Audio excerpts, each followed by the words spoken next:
Assalamualaikum warahmatullahi wabarakatuh. Perkenalkan nama saya Nasole Putri, saya dari Prodi Fisioterapi dengan NPM 2506 544 006.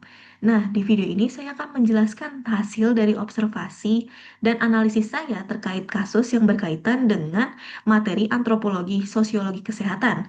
Nah, materi yang saya pilih adalah penyimpangan sosial dan lemahnya kontrol sosial masyarakat.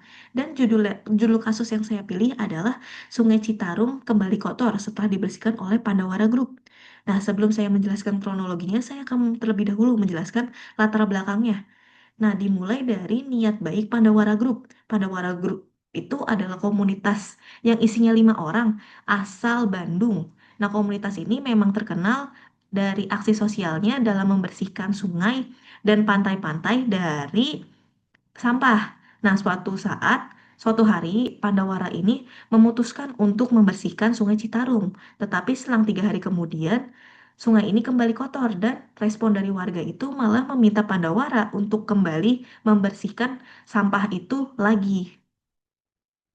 Kronologi secara lengkapnya adalah di tanggal 16 Juni tahun 2024, setelah Pandawara selesai membersihkan sungai itu, awalnya itu Pandawara menerima apresiasi dari warga dan netizen setelah mereka tahu kalau Pandawara membersihkan Sungai Citarum.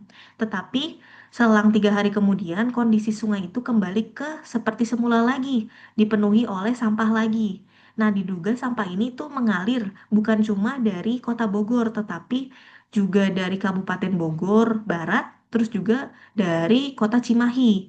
Nah, respon dari masyarakat itu malah meminta Pandawara untuk kembali membersihkan sungai ini kembali, bukan malah mempertanggungjawabkannya atas kesadaran sendiri. Nah, ini tuh menunjukkan kekurangannya tanggung jawab sosial dan juga kesadaran atas kebersihan lingkungan setempat. Nah, saya mengaitkan kasus ini dengan materi penyimpangan sosial dan juga kekurangannya kontrol sosial. Dimulai dulu dari kaitannya dengan penyimpangan sosial. Nah, penyimpangan sosial itu kan bisa terjadi saat seseorang melanggar norma. Misalnya dengan membuang sampah di sungai, maka orang itu telah melakukan penyimpangan dari nilai dan aturan sosial yang berlaku. Contoh peraturan yang berlaku itu ada Undang-Undang Nomor 18 Tahun 2008 dan juga Peraturan Pemerintah Nomor 81 Tahun 2012. Keduanya ini mengatur sama-sama tentang sampah dan kesadaran masyarakat atas sampah itu. Nah, penyimpangan sosial ini biasanya muncul karena beberapa hal. Tapi kalau di kasus ini muncul karena rendahnya kesadaran lingkungan, terus pendidikan tentang sosial itu yang rendah, sama kebiasaan masyarakat yang emang nggak peduli sama lingkungan ke sekitarnya. Terus, selain itu masyarakat masyarakat sekitar itu juga eh, menganggap kebersihan itu merupakan urusan dari pemerintah, bukan urusan dari pribadi. Nah, itu berkaitan sama kontrol sosial mereka yang rendah karena kontrol sosial itu kan artinya adalah mekanisme seseorang untuk menjaga agar perilakunya sesuai dengan norma. Tetapi setelah peristiwa itu terjadi, setelah sampah itu menumpuk kembali, respon masyarakat itu nggak ada yang memberi teguran atau sanksi sosial atas perilaku apa sih? Oknum-oknum yang melakukan pembuangan sampah itu lagi, padahal sungainya udah dibersihin, tapi mereka masih membuang sampah itu lagi.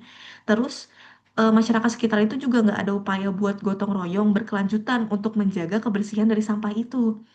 Terus masyarakat juga cuma kayak terlalu berharap dari pihak lain. Contohnya kalau di kasus ini mereka terlalu berharap kepada Pandawara.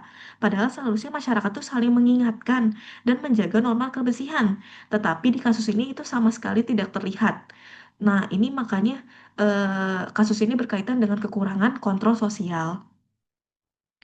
Nah, kesimpulannya menurut saya masyarakat itu belum sepenuhnya sadar bahwa menjaga kebersihan itu merupakan tanggung jawab dari pribadi masing-masing, bukan tugas pemerintah maupun suatu pihak tertentu.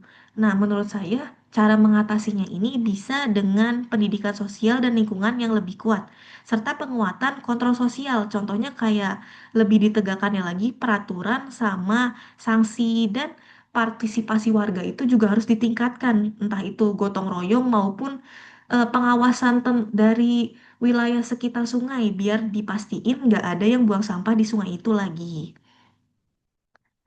Sekian penyampaian observasi dan analisis dari saya yang berkaitan sama materi antropologi sosiologi kesehatan.